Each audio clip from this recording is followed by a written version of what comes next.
Thank you so much for coming to CFACT Truth Talk tonight, online, virtual. I am Christina Norman, and I serve as CFACT's Director of Development.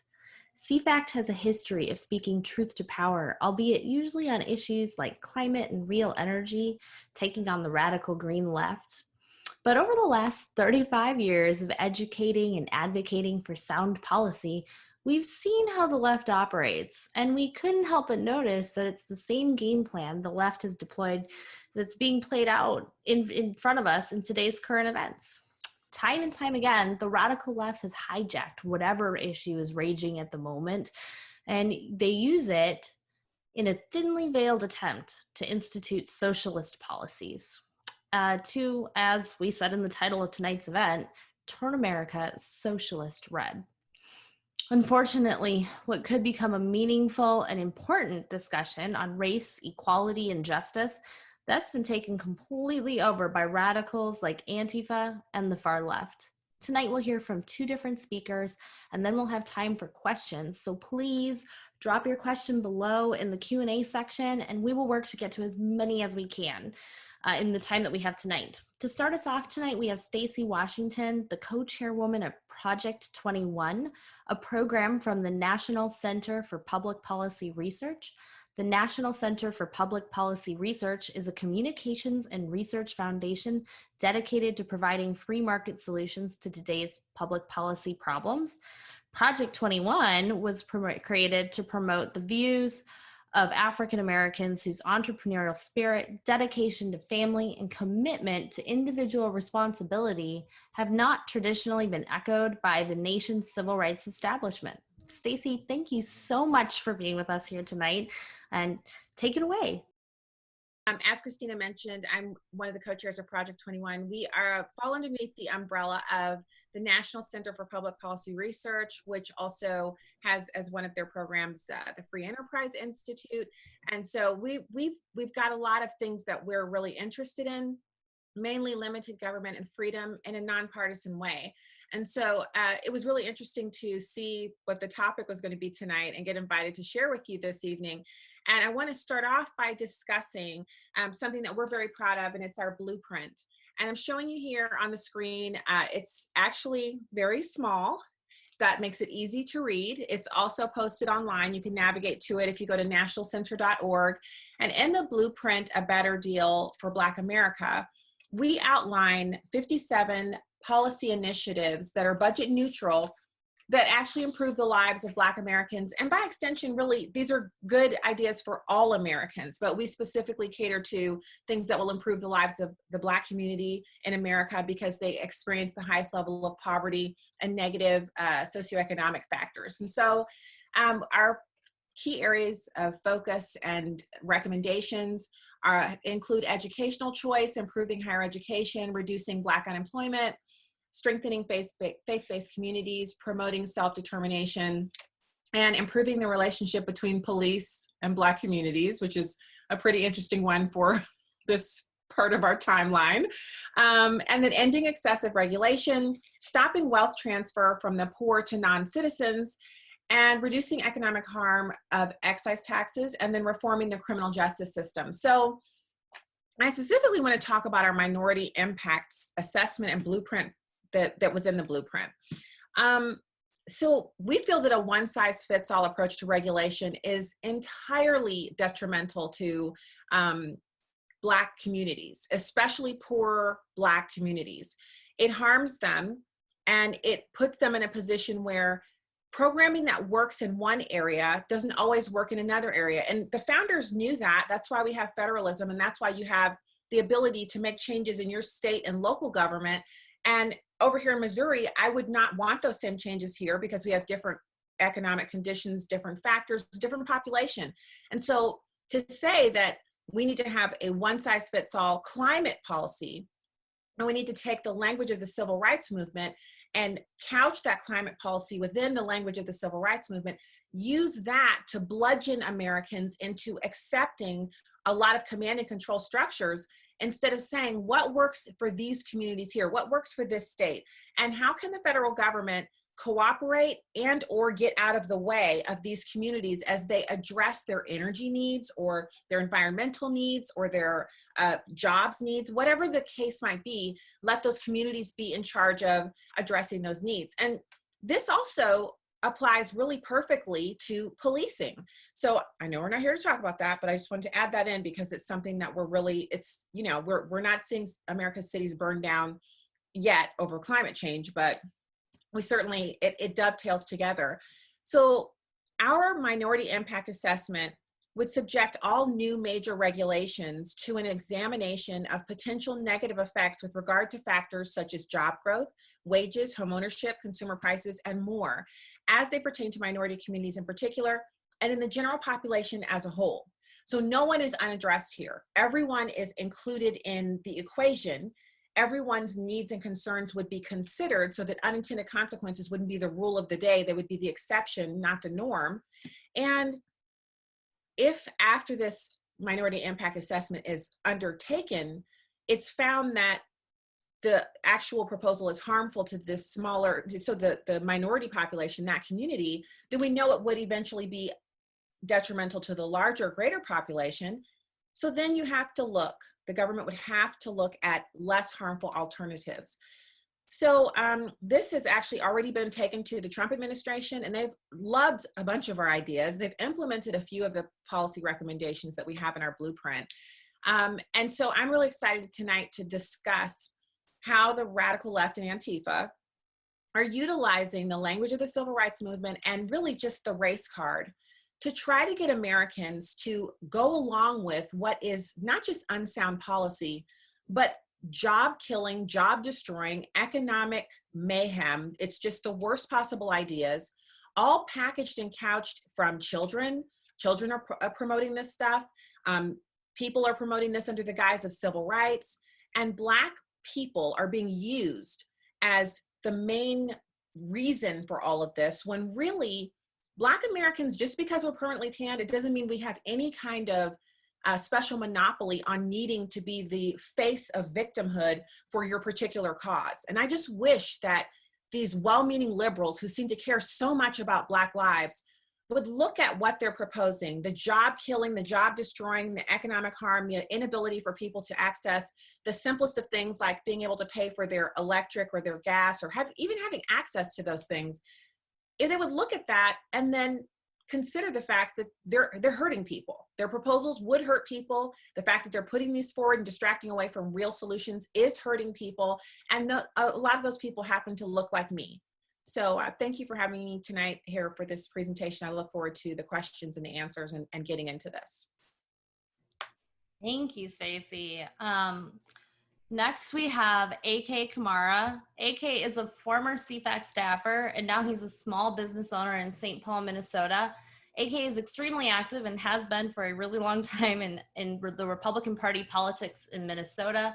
And as a staffer for CFACT, a long time ago, traveled to the Rio Earth Summit in Rio de Janeiro to go toe-to-toe with the extreme left. So thank you so much for being here tonight, AK. We're excited to have you back. Thanks for having me, Christina. And Stacey, thank you for doing what it is that you do. It's nice to hear about some of these initiatives in other organizations that are moving in such a positive way that really goes counter, what we consider counterculture to what a lot of liberals think African Americans and Black Americans encompass in this country. Myself, I kind of began my journey into understanding politics, understanding, what free markets and capitalism and conservatism, what all these different ideas and ideologies mean. And throughout this journey of mine, I kept on coming back to these founding principles that just made so much common sense. And so for me, as a guy that was raised in a way that would go counter to what most people would think would be raised as conservative. My mom and dad were married. They got divorced. My dad had some addiction issues. And I was then raised with my mom in low-income housing. Mom and dad got back together. Dad ended up going to prison for a while.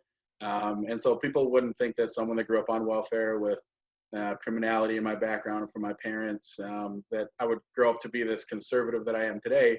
But I think it helped really lead me to understand certain things about personal responsibility and about having your own ability to control your future, and having a system of government that allows people's individuality to flare, and having relationship with God, and all these different aspects. And so I really jumped headfirst into understanding the game of politics, and understanding how it affects people's lives on such a daily basis. And specifically in this topic, I've had firsthand experience going to an eco summit, kind of trying to embed myself. I went with Craig, and we went to the middle of the Amazon rainforest, to one of the cities, and we tried to kind of blend in and ask questions, and kind of hear how this idea of this climate change and repackaging it.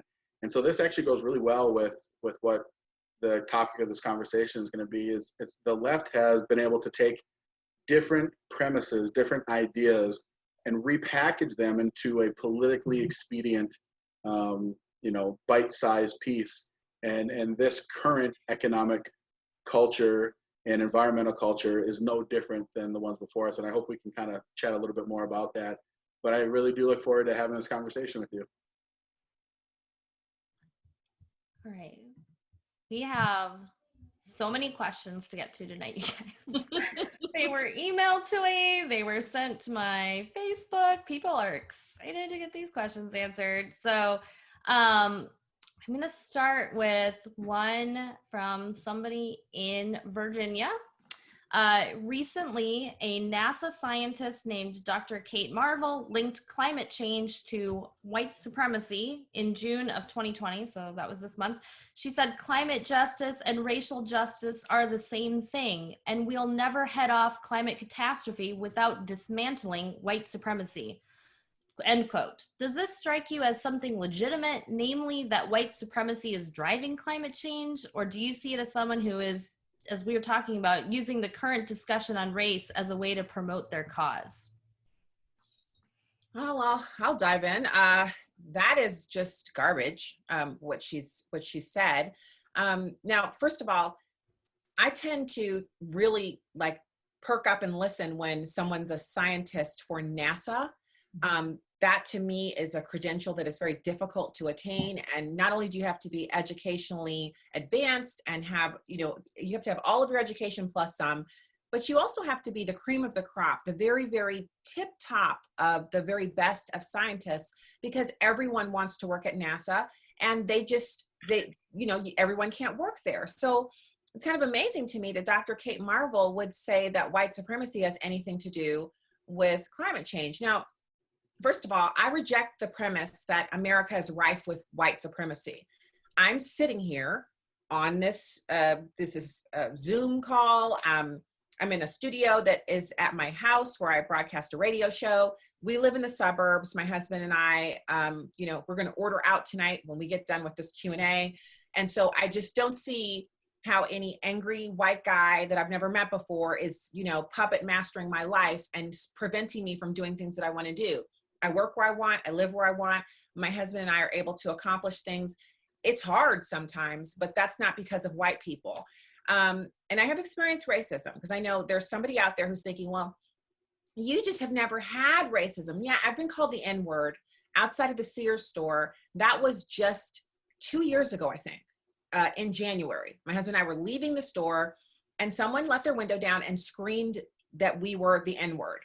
And we kind of looked, and we were like, oh, I was like, did they just say? My husband was like, yeah.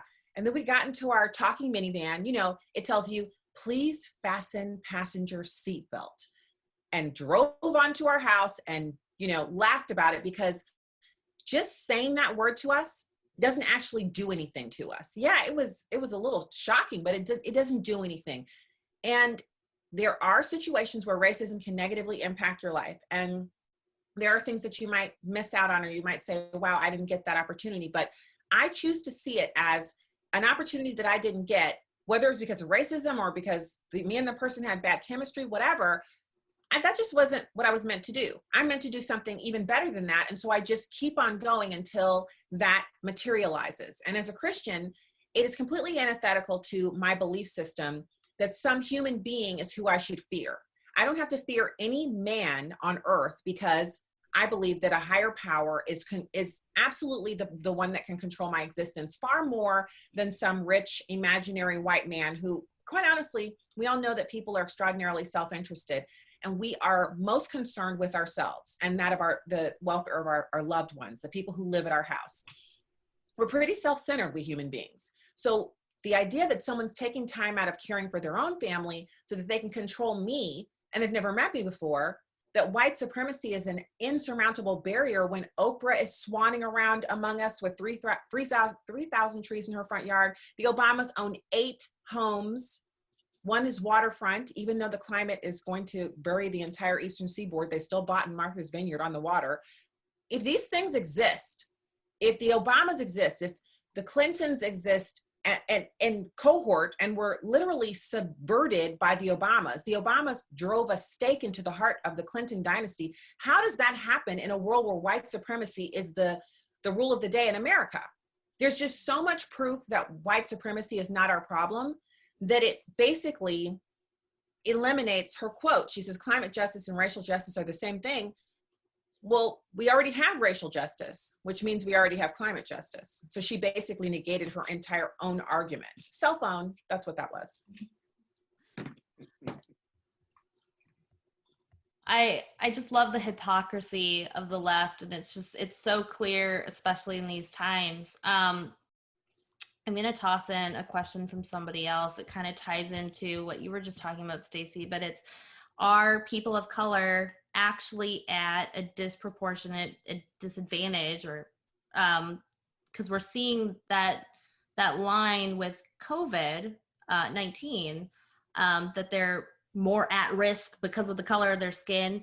But we also have seen that in years past with climate change. Like, we hear this over and over again, people of color are more at risk because of climate change. What are your thoughts on that, Abdul? I'm sure you remember hearing that from Rio and your time at CFACT. Yeah, so I've tried to always operate my life in trying to understand where someone's intentionalities come from. I think that's very, very important. But what I've experienced in being able to understand the intentionality that comes from people from the left, it's rooted in a very, very simple, basic premise. That premise is that the idea of the individual in their mind is not good.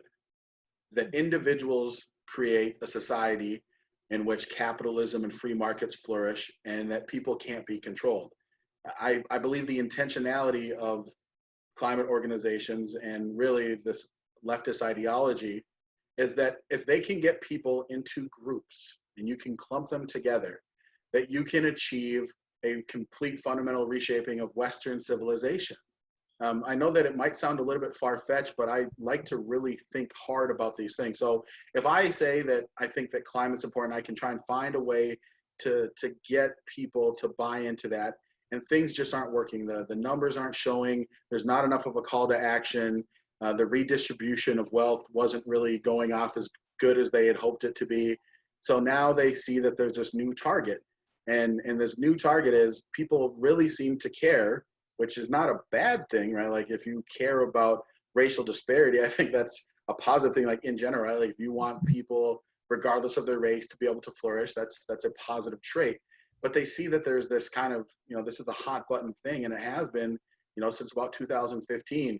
If they could repackage this, so they, again, move away from the idea of the individual, and you move into the idea of groupthink mentality, that you have the ability to really fundamentally reshape the way that governments are organized, the way that really we go about trying to live our day-to-day basis.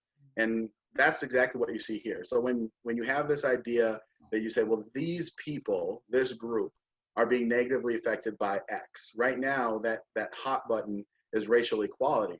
So if I say to the average person that's non-person of color, and I say, hey, if you really care about people, then you have to look at, maybe you don't care about climate, but you care about Black people, right? And you care that they're suffering, right?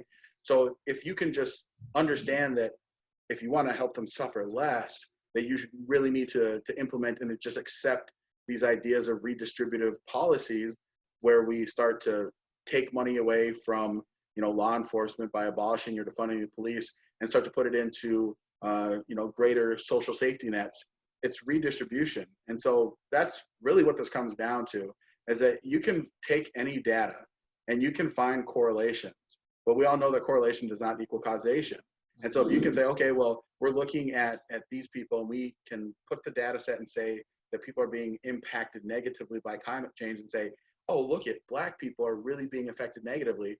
And you push that out there, people are really sensitive to that issue now. So now you get people to buy in whole cloth.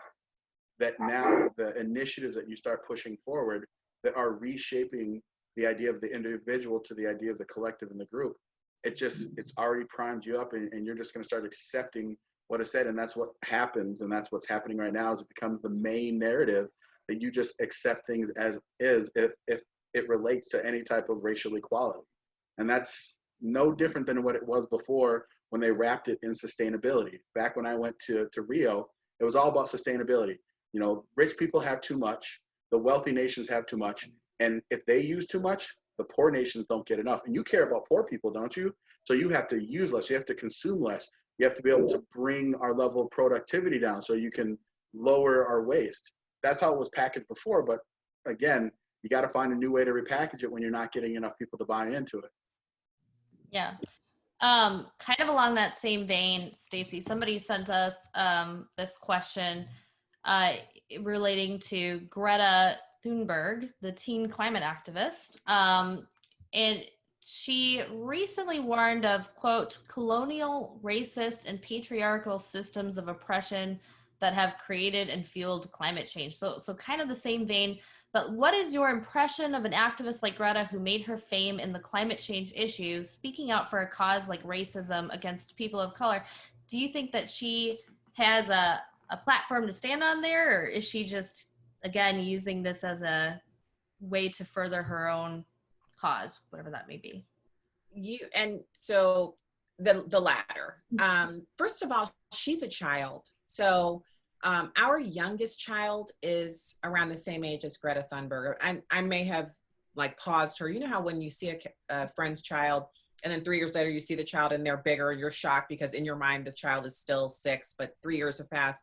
So I don't know how old Greta Thunberg is now, but I know she's a teenager or is just recently no longer a teenager. And she doesn't have enough life experience to really delve into this issue. And I'm not saying that people who aren't Black can't comment on racism or things that are happening within the Black community, but certainly a child who isn't even from America and has no real experience in Black communities, communities of color, and those can span every socioeconomic like strata. So the idea that she hasn't spent time in any community of color or any neighborhoods in America, like growing up, spending years in America, going to school with kids of different backgrounds, and kind of experiencing what life is like in America, that there are more than one experience here. Specifically, you know, if you're a foreigner and you just watch television, you get the idea that, like, if you watch certain television, if you watch HGTV, foreigners who watch a lot of HGTV believe that all Americans keep these impeccable, like showroom ready homes, and we're constantly changing from season to season all of our decor and towels and everything, when in reality there are Americans who live like that, but that is not the normal American experience. So if you only watch legal shows, you think that tons of Americans are lawyers and live a very high lifestyle. And so, you know, it seems to me that using her as someone to speak out on an issue of race, it just really lays bare the brazen wickedness of the climate change movement, that they would use a child in this way, and that they would expect Black people, who we're thinkers too, to see that and not be insulted by it. It's insulting. So I don't think she has any background or credibility to be able to speak about the experience of Black Americans or racism. just as she doesn't have any credentials or any credibility to speak out about climate change. She's a child. She should not be involved in this. I don't agree with children, you know, doing what she does. I don't care what side of the political aisle you're on. I think it's not right. And so I disagree with it entirely. Mm-hmm. I would agree. We have a question from Dean. He says, what specific policies are the radical left proposing that will be hurting the Black community and their jobs? Either of you want to take a stab at specific policies? Sure, I'll kind of take a stab. So ultimately, whenever you try and take the set and say, you know, we have Black people at all, and we say what things are going to disparately impact them versus take any other identity population, I think you kind of fall into a false dichotomy. You know, Black people don't only do certain jobs, and white people don't only do certain jobs, and Hispanics don't only do certain jobs. So, you know, the reality is that if you do things that are going to potentially lower the job market, that's going to be bad for Black people, because it's going to be bad for white people. It's going to be bad for everybody. The idea is that as Americans, right, we have these shared economies, and if you can encourage business growth and the economy starts booming, you have what has happened during Trump's administration. You're going to have the lowest levels of Black unemployment that you've ever had. That's a good thing. By being able to make sure that the economy is growing, that jobs are opening up, there are plenty of organizations that have emphasis on making sure that small businesses are able to flourish. And that's really how you impact Black communities. The idea that you can, you know, kind of take a cookie cutter and then just find only Black people that it's going to impact, that's silly, because when you're Black, you grow up and while you might, depending on where you live, might have different experiences, the economy is still the economy. You know, dollars and money are the main power and language that businesses operate under. And if you're making money and you're able to find success, then you're going to increase your standing in life. And that shows across the board. The more opportunity and income you have, the better you do in life.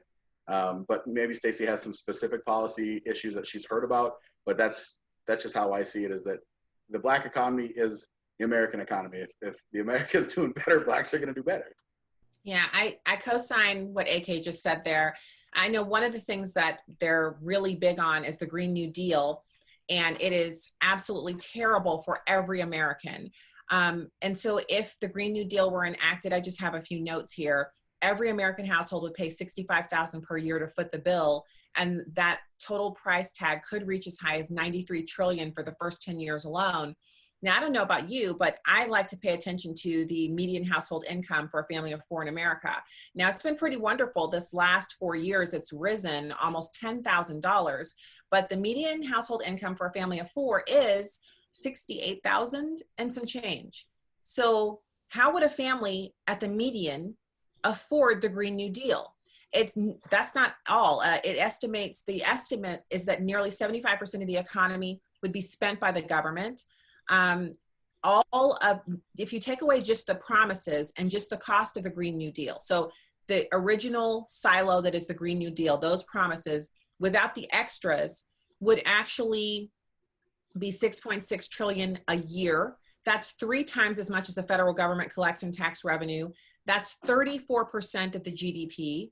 And other Green New Deal costs would be the cost to transition to all renewable electricity and closing every nuclear, coal, and natural gas plant in the country, which would cost $7 trillion. Expanding renewables to provide 100% of the nation's power needs would cost about $2 trillion in the first 10 years alone. The smart power grid for the whole country would cost $400 billion over 10 years. Replacing and upgrading every house in the country would cost $2.5 trillion over 10 years. And that's a conservative estimate. As we all know, if you read any of the books about wealth, if you decide as a young couple or even an older couple or a middle-aged couple like me and my husband, if we decided to build a custom home, if you make that choice, you actually reduce your chance of becoming wealthy by over 60%. So all of these homes would be custom homes that would replace our current housing stock, which means we would basically bankrupt America. No families would have basically the wealth that they would be able to pass on generationally, because every decision that you make on a custom home is an add-on or a change, and all of those change orders usually end up increasing the cost of the house by a third, which is why most people just choose to build the builder plan, and then you change things afterwards. The list just goes on and on. I have a whole list of what they've proposed. All of them are job killers. All of them are economic destroyers. And all of them would place the normal decision-making processes that we go through on a daily basis squarely in the hands of government bureaucrats and strip us of our rights, the things that make us the envy of the world, our individual choices, the things that are guaranteed to us under the Constitution. All of that would be obliterated because some bureaucrat in Washington, D.C. would have a rule book, probably as tall as me, and I'm 6'2" tall, that they'd have to rife through to find whether or not you were allowed to do X or Y. I'd get mad just knowing I need a permit to unscrew a cabinet from the wall of my house. Imagine what it would be like if we had the Green New Deal. Just crazy. It's so terrifying to think about what would happen if these policies actually came to be. And I think that that's probably the weirdest and most terrifying part of 2020 so far, is all of these proposed policies. We have had several people call, email, and then somewhat, like, there's a question here from somebody today that I'm just going to kind of summarize, but it's people whose adult and teenage children are buying into the messaging of Antifa, Black Lives Matter, far left, and they're asking their parents and grandparents, about to disown their white privilege and apologize for it, and they have no idea what that means, and they're just wondering how can they respond to this? How can they bring them back to the side of sanity, and what should be their response, and how can they respond in a way that's, I guess, fair to everybody involved? They obviously aren't racist. They care about people regardless of what color they are, but I had a woman in tears the other day. So I think you raise a couple of good questions, and I've actually been trying to think about solutions. So I can tell you that the answer is very straightforward, and this isn't a conspiracy. This is after looking up and finding articles that talked about the co-founders of Black Lives Matter, and having some Q&A about what the movement really means. What is the movement about? There was an interview that was done in which the question was specifically asked. Some people are criticizing, this is back in 2015, that maybe you don't have a firm enough ideology, and so this Black Lives Matter movement might just die off. And Patrisse Cullors, one of the co-founders, said, well, that's not true. We are trained as activists, but more importantly, myself and one of the other co-founders, we are trained in Marxism. We understand that Marx's conflict theory actually is the right way that we should do things. And I think that that's important to understand. If the co-founder of a movement is saying that they ascribe to Marxist ideology, then that means that answers your question, right? That Black Lives Matter has really been shaped into this movement that uses political identity that's wrapped up in racial identity, right? So it's like on top of it, it's say Black Lives Matter. And if you say, well, Black Lives Matter, but then you get shut down as a racist. But the truth is that Black Lives Matter is an ideological movement. Its main sole focus is to reshape and get rid of capitalism, free markets, and the delivery of that, again, like I alluded to earlier, is being able to use race as a way to insulate itself against attack. To the point that I was, just today I was on Nike's website taking a look at some gear, and there's a Black Lives Matter banner. And that's the thing that is really frustrating as myself, is knowing that this ideology that is Black Lives Matter movement is one that wants to fundamentally change from a free market capitalist system where the individual, that's what we have right now. The individual is the most important aspect of our society, that we as free individuals that have relationships go through life and we make choices, we make decisions. we find commonality, right? That's what makes America so great, is that we have this idea that we flourish this idea of having freedom, free thought, free ability. And so by doing that, having all these free people come together, we come up with these really good ideals. And under a Marxist idea, freedom of the individual is a bad thing because people make bad choices. So you have to create collective groups. So in regards to Black Lives Matter, you have to understand that it's meant to reshape and fundamentally change the way that our society is established in regards to having capitalism and free markets. And you can go online and look at what things they want to accomplish. They do want to create redistributive policies, right? Like the whole idea behind defund the police or abolish the police is that you stop funding, and then what you do is you start increasing all of the social safety nets, right? Like you give free healthcare, free education, right? You do all these other things. That's reshaping our system. And so the question of like, how do you respond to that is you just have to be able to talk to people on an individual basis and say, listen, I'm going to talk to you. Do you think that people of other races are worse than you? Do you think that your race is superior? And if the person you're talking to says, no, I don't think that, say, congratulations, you're not racist. And let them continue to live their life. If you make everybody have to think that they're racist for not believing something that is as insane as Black Lives Matter, meaning that you are racist, then you're going to have a lot of headaches. So the answer really, just continue to live your life. Always be a mindful person, right? Like most people that have lived their life that are caring and compassionate, you're doing it right. So keep on doing that. In America, we foster that belief. We foster that idea that you have neighbors, you have people that you get along with. Just go and live your life in the right way. And if you keep on doing that, you're okay. Don't let anybody tell you that that's wrong. If you're not causing harm or trying to harm people or thinking that your race is better, you can't let other people impact you. And when you have that discussion, I don't really have advice of what you want to say. Sometimes you just got to ignore the things that aren't true in your life and continue down the path that you know is right. And that's really the only advice I could give to someone that if they came to me asking me, what do I do? I would just say, keep on living the life. If you're living a good life, keep on doing that. Be true to yourself, be true to your family, be true to those around you. Stacey, yeah, so I would just, if I'm understanding the question correctly, you're talking about these young adults, teenagers, 20, 21, 22, they're coming back. They've been, had their head filled with a whole bunch of indoctrination. And I have some girlfriends who this has happened. You send your kid away, and by Thanksgiving, they're coming home and they're saying, you sound like a racist mom, or you sound like a racist dad, or why are we so capitalistic?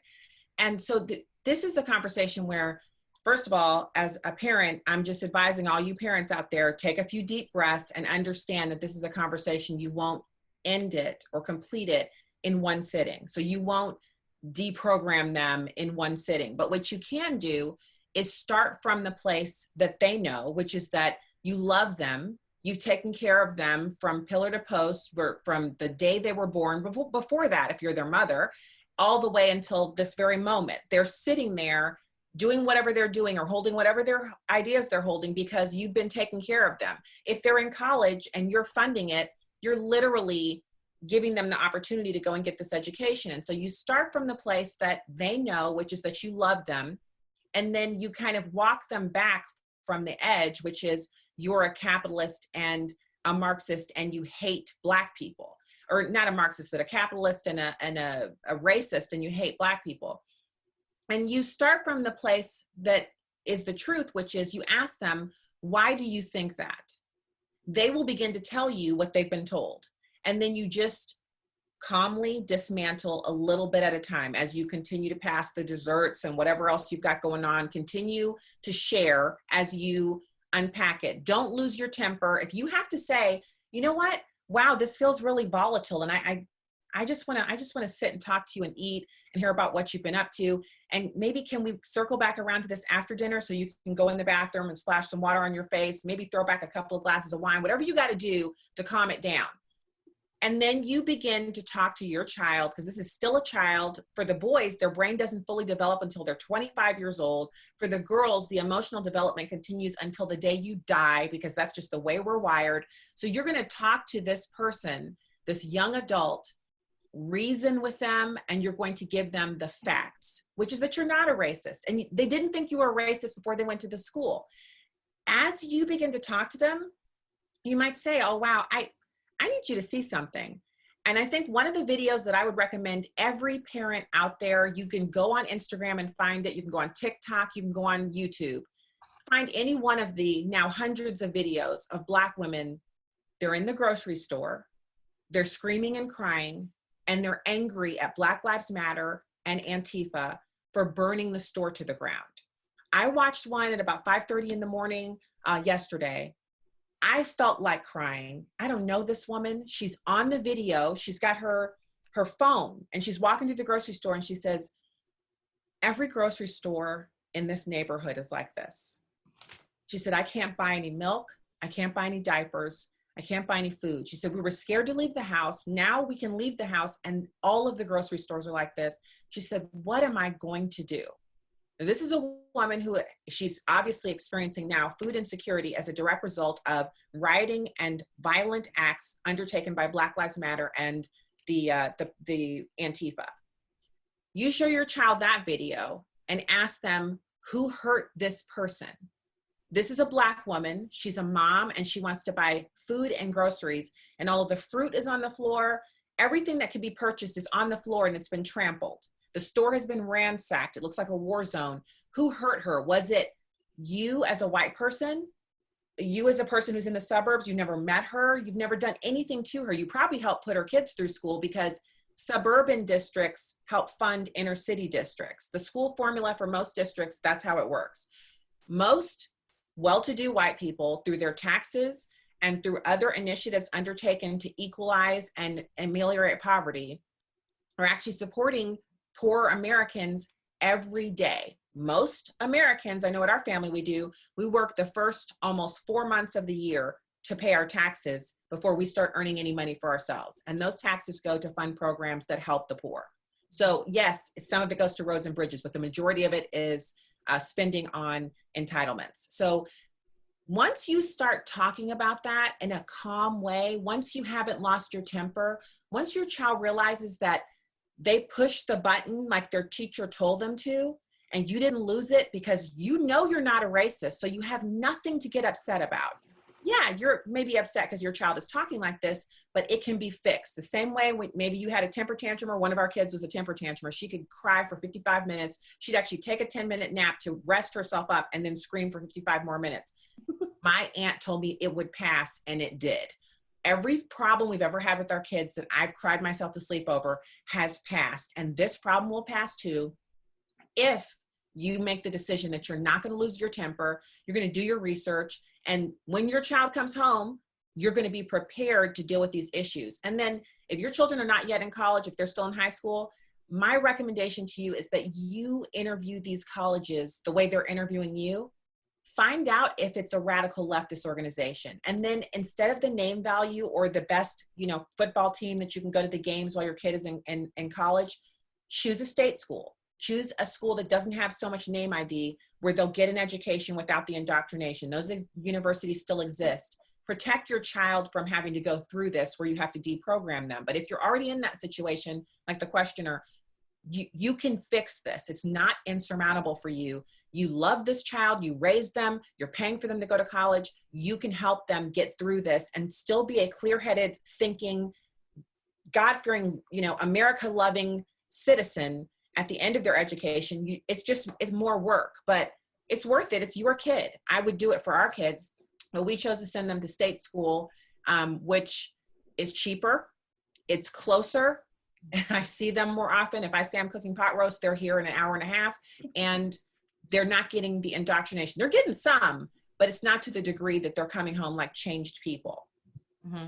Yeah, that's such great advice. And I think that a little bit at a time is the key part of that. Because I see so many people and they just try and, like, you're wrong on these 50,000 different levels. Let's go through the whole list right now. And I think maybe taking it a step at a time, but our kids are young and I have a little bit of time. And you're going to be, yeah, you're going to have to get through all the other hurdles before you get to the college one. But if you spend enough time talking to your kids while they're still at home, really tell them the truth. You're talking about sex, drugs, rock and roll, alcohol, body parts, the correct anatomical names, relationships between girls, boys, friends, enemies, bullying.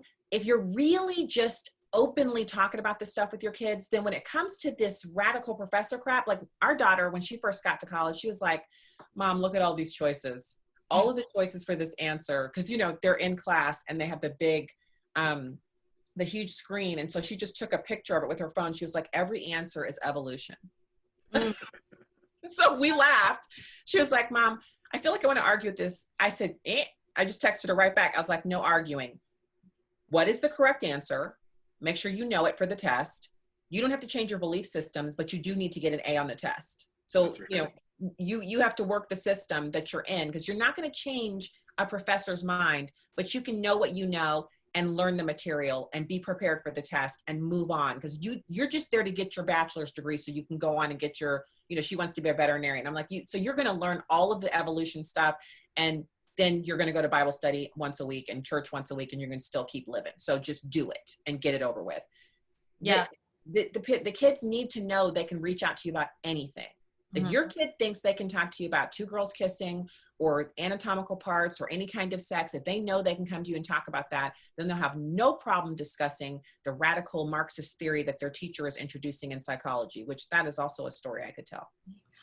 I think we could talk about that all night, but I do have a question from somebody named Dave. Dave says, well said, Stacy and AK. Hope everybody on this call is in line with your thinking. Could you please talk about Antifa and what they are up to and what we can do to thwart their efforts? And I think that we've got like 9-ish minutes left. We'll probably go a little over, but this is a good place to land. Like, what are they doing? How can we stop them? And how can we spread awareness to what's going on? I'll let Stacy take it first. Okay, well, so my father retired from law enforcement twice, once with the active duty military in the Army, and then second from the private sector. And so I grew up in a law and order household where my dad would put his service revolver on the dining room table, and my mom would yell from the kitchen, get that gun off my table, and then he would move it to an end table. So this was every night growing up. So I don't come from a background where the kind of stuff that I'm seeing in the streets in America today makes any sense to me. It doesn't make any sense to me that they haven't dropped Homeland Security or ATF or somebody hasn't come in and swept all of the protesters into paddy wagons and hauled them off and charged them with federal terrorism charges. But I think in the big scheme of things, it's an example of the weak leadership that we have. And that is a direct result of the voting patterns that we have. And so the democratically run cities are the ones that are being burned down. The suburbs are not being touched because, the kind of money that lives out in the suburbs dictates that the leadership out there had better not let it come out. So what do? Well, people in the city need to recognize that they're voting in people that don't know how to keep law and order. They don't know how to keep them safe. They don't feel responsible for the people who've died. I think it's almost 50 people who've died in the protests now since they began, including police officers, and many of those police officers are Black. So if Black Lives Matter, why aren't we upset about them? So I would say, you have a city council that's still meeting. They might be meeting virtually because of COVID-19, but they're still meeting. You need to demand that they put down these insurrectionists, that they take back these little, autonomous zones, that no autonomous zones are set up, that the police are not defunded, that statues are not torn down. There is actually a process in America for removing a statue. It's the same process that put the statue up. If you don't want a statue up in your town, you don't have to pull it down violently. You can simply have it removed. You start a petition drive, have the statue removed. I think we're in a climate right now where Americans are willing to say we don't want Confederate generals on statues all over the place. There's some people who wouldn't, but I could care less, quite honestly. I think we should leave the ones of our presidents up, but I don't care about the statues as much as I care about the law and order. So I'm saying We have the control. If you want to see what Antifa is doing stopped, then you have to get your elected officials to help stop it. And also, we should be, as Americans, we should be having George Soros thrown out of our country, and he should be barred from ever entering or doing business in America ever again, because he is the funder behind all of this. He's the primary funder of Antifa and all of the radical groups that are destroying America right now. Absolutely. And, you know, here's the deal that Antifa, again, much like Black Lives Matter, they have really one narrative, right? They want to create chaos. They want to create a movement that they feel that people that are on the left side of the spectrum, that they could go out there and create a division. You know, the premise behind Antifa is that everything that's right of center is fascist, that it leads this road to fascism.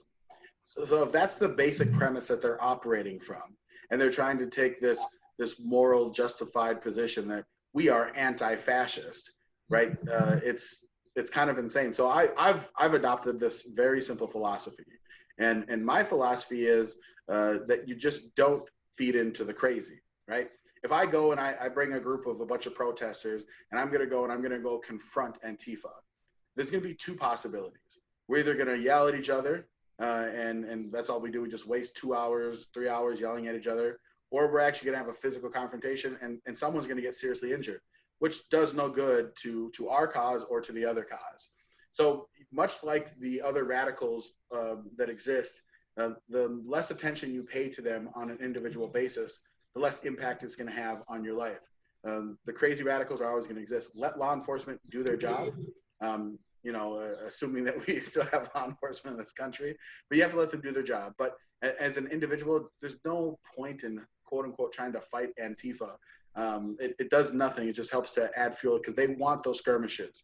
They want to be able to create, you know, a front page story of something happening. Just go and live your life the way that you probably have been living it up to this point, especially if you're part of this conversation, is be a decent human being and continue to go live a life of being a decent human being. And continue to encourage that we use our legal system to do things. Let law enforcement take care of the vandals and the Antifa guys that are going to go out there and destroy things. You know, protect yourself, right?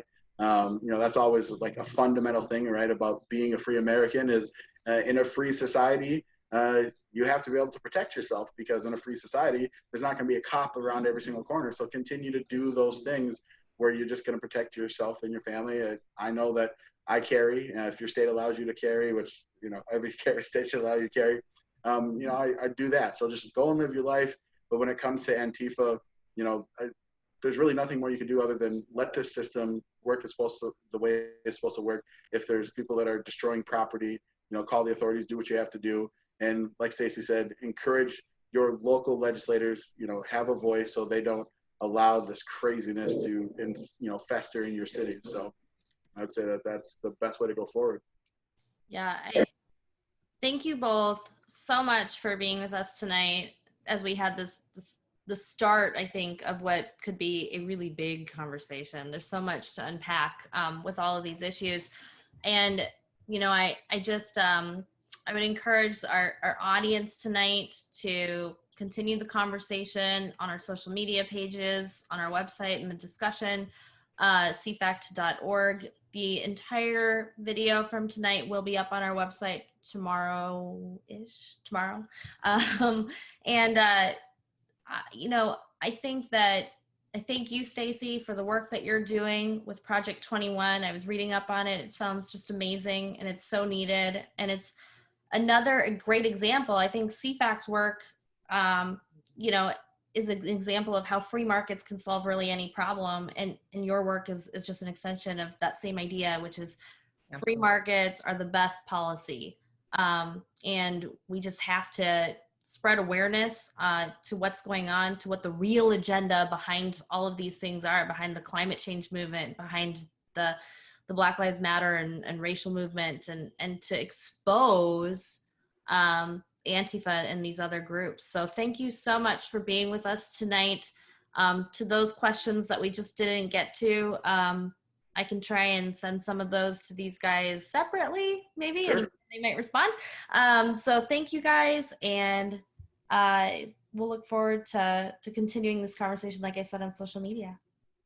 Thank you so much for having me. And AK, it was wonderful to hear your thoughts. It was just fantastic. Thank you. Yeah, thank you for having me, and it was wonderful to hear lively discussion. I know that's always something that's important, and be able to see this message that is kind of counter to what most mainstream would tell you, that Black people were not a monolith, right? Like, we actually have individual freedom and thought and ideas. It's crazy. Yeah, absolutely. Thanks, guys. Y'all have a good night. Thank you.